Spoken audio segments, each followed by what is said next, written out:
शालिनी की उम्र लगभग 28 साल की हो चुकी थी, लेकिन अभी तक उसकी शादी नहीं हुई थी। शालिनी के मम्मी पापा सरला और महेश जी ने कभी उसकी शादी के लिए कुछ ज्यादा कोशिश भी नहीं की। शाली मन ही मन चाहती थी कि दूसरी सहेलियों की तरह उसका भी घर बस जाए, लेकिन वो अपने मम्मी पापा से ये बात कहती भी तो कैसे कहती। माँ जानती है, मेरी सहेली है ना शीतल, उससे बेटी हुई है, बड़ी प्यारी बच्ची है उसकी। अरे ये तो बहुत अच्छी बात है। उसकी शादी भी तो 4 साल पहले हो गई थी ना। अब क्या करे बेटा, चाहते तो हम भी यही है कि तुम्हारी शादी हो जाए, लेकिन कोई अच्छा लड़का मिलता ही नहीं। कोई बात नहीं मम्मी पापा, मैं जानती हूँ आप मेरे लिए बहुत अच्छा रिश्ता ढूंढना चाहते हैं, और अभी मेरी इतनी उम्र भी तो नहीं हुई है। अच्छा शालिनी बेटा, क्या है ना, मेरे पास नई साड़ी नहीं है और मुझे किटी पार्टी में जाना था, तो इस महीने तेरी तनख्वाह आ जाए तो एक नई साड़ी दिलवा देना बेटा। और बेटा, मेरा मोबाइल भी थोड़ा पुराना हो गया है, 6 महीने से इसी को काम में ले रहा हूँ। एक नया मोबाइल ला देना बेटा। हाँ हाँ मम्मी पापा। और माँ, आप तनख्वाह की चिंता क्यों करती हैं? साड़ी तो मैं आपको कल ही दिलवा दूंगी। और रही बात आपकी मोबाइल की, तो मैं आज शाम को ही ऑफिस से लौटते वक्त ले आऊंगी। अरे भगवान, सबको तुम्हारे जैसी बेटी दे। कितना ध्यान रखती है अपने मम्मी पापा का। पापा, आज आप दुकान नहीं जा रहे हैं क्या? वो क्या है ना बेटा, मेरे सर में जरा दर्द हो रहा है, इसलिए आज दुकान जाने का मन नहीं है। पापा दवाई ले लीजिए, और अगर हो सके तो चले जाइए। इस तरह दुकान बंद रहेगी तो ग्राहक आना बंद कर देंगे ना। अरे बेटा, तेरे पापा की अब उम्र हो चली है, और तू है ना हमारी कमाऊ बेटी, इतनी अच्छी नौकरी करती है, हमारा ख्याल रखती है। तेरे पापा को चिंता करने की क्या जरूरत भला है? ठीक है पापा, आप अपना ध्यान रखिए। मैं ऑफिस से लौटते वक्त आपका फोन ले आऊंगी। और माँ, आपकी साड़ी हम कल लेकर आएंगी। शालिनी के जाने के बाद क्या करे? शालिनी के लिए सच में कोई लड़का ढूंढकर उसकी शादी करवानी है क्या? अरे पागल हो गई हो क्या? वो शादी करके इस घर से चली गई तो हमारे खाने के लिए पैसे कहाँ से आएंगे? जानती हूँ जानती हूँ। वैसे भी आपको ना दुकान पर जाने में, काम करने में आलस आता है, अच्छे से पहचानती हूँ आपको। हाँ तो क्या हुआ, बेटी नौकरी करती है, जब बच्चे माँ बाप की कमाई पर मजाक कर सकते हैं, तो क्या माँ बाप बच्चों की कमाई पर थोड़े दिन चैन से जी नहीं सकते? अरे वो तो हम जी रहे हैं ना। देखा ना, हमारी बेटी एक ही बार में हमें मोबाइल और साड़ी दिलाने के लिए कैसे फट से तैयार हो गई। एक दिन सरला की एक पड़ोसन अपने भतीजी का रिश्ता लेकर सरला के घर आती है। सरला बहन, ये मेरा भतीजा है प्रशांत, इसके लिए रिश्ता ढूंढ रही थी बहुत दिन से। अचानक से तुम्हारी बेटी का ख्याल आया। इतनी सुंदर और अच्छी नौकरी वाली लड़की है, मुझे तो बहुत पसंद है। अरे तुम्हारे पसंद करने से क्या होता है? मेरी बेटी को भी तो तुम्हारा भतीजा पसंद आना चाहिए ना। हाँ हाँ, ऐसे थोड़ी ना कि तुम्हें हमारी लड़की पसंद आ गई और हमने रिश्ता कर दिया। मेरा भतीजा बहुत बड़ी कंपनी में जॉब करता है। अंकल जी, मैंने आपकी बेटी को देखा है और वो मुझे बहुत पसंद है।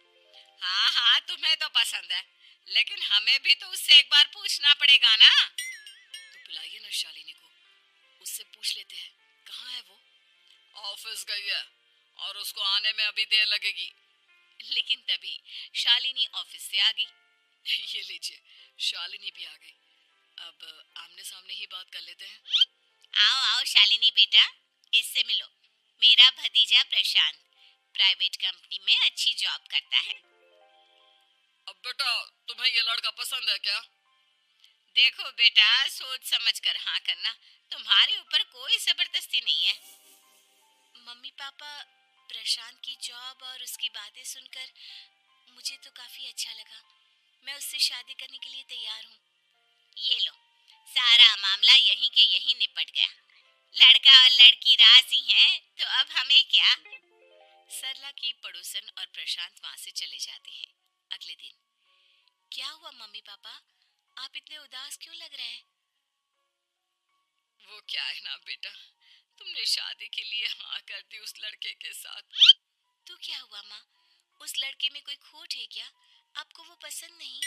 अरे नहीं नहीं बेटा, जिसमें तुम्हारी खुशी उसमें हमारी खुशी। हमें भी लड़का पसंद है। तो फिर क्या बात है? अगर कुछ भी है तो आप मुझे बता सकते हैं। तुम्हारी माँ ये सोच सोच कर परेशान है कि तुम्हारे बाद हमारा क्या होगा। तुम हमारी इकलौती बेटी हो, हमारा बुढ़ापा कैसे कटेगा। अब बेटा, हम अपने बारे में सोचकर तुम्हें जिंदगी भर शादी करने से रोक तो नहीं सकते ना। जाओ, तुम अपनी जिंदगी में खुश रहो। हमारा क्या है, जैसे तैसे जी लेंगे। हाँ बात तो सही है बेटा, कैसे भी करके मैं दुकान का काम कर लूंगा। तुम और प्रशांत शादी करके खुश रहो। अपने माँ बाप की बात सुनकर शालिनी काफी दुखी हो जाती है। उसे लगने लगता है कि वाकई में उसकी शादी हो जाने के बाद उसकी माँ और बाप का ख्याल कौन रखेगा। और यही सोचकर वो एक दिन प्रशांत से मिलती है। देखो प्रशांत, तुम मुझे बहुत पसंद हो, लेकिन मैं चाहकर भी तुमसे शादी नहीं कर सकती। अरे क्या हुआ शालिनी, क्या तुम मेरी किसी बात से परेशान हो। नहीं नहीं प्रशांत, मैं अपने माँ बाप की इकलौती संतान हूँ। अगर मैं भी शादी करके घर से चली गई तो उनका ख्याल कौन रखेगा, उनका खर्चा कौन उठाएगा। तो क्या तुम सारी जिंदगी शादी नहीं करोगी। शायद नहीं प्रशांत, और अगर अपने माँ बाप के लिए ये भी करना पड़े तो इसमें गलत क्या है। प्रशांत ये सारी बात जाकर सरला के पड़ोसन यानी कि अपनी बुआ को बता देता है। ये सरला तो बड़ी चालाक निकली। प्रशांत, वो अपनी बेटी के साथ खेल खेल रही है। कैसा खेल, आप क्या कहना चाहती हैं। अरे शालिनी बहुत सीधी और संस्कारी लड़की है, लेकिन ये सरला और महेश एक नंबर के चालाक। बुआ जी, आपकी बात सही है, लेकिन अपनी बेटी के साथ भला कोई क्यों चालाकी करेगा। वो तो मैं तुझे कल बताऊंगी। तो कल सुबह मेरे साथ शालिनी के घर चलना। और फिर अगले दिन।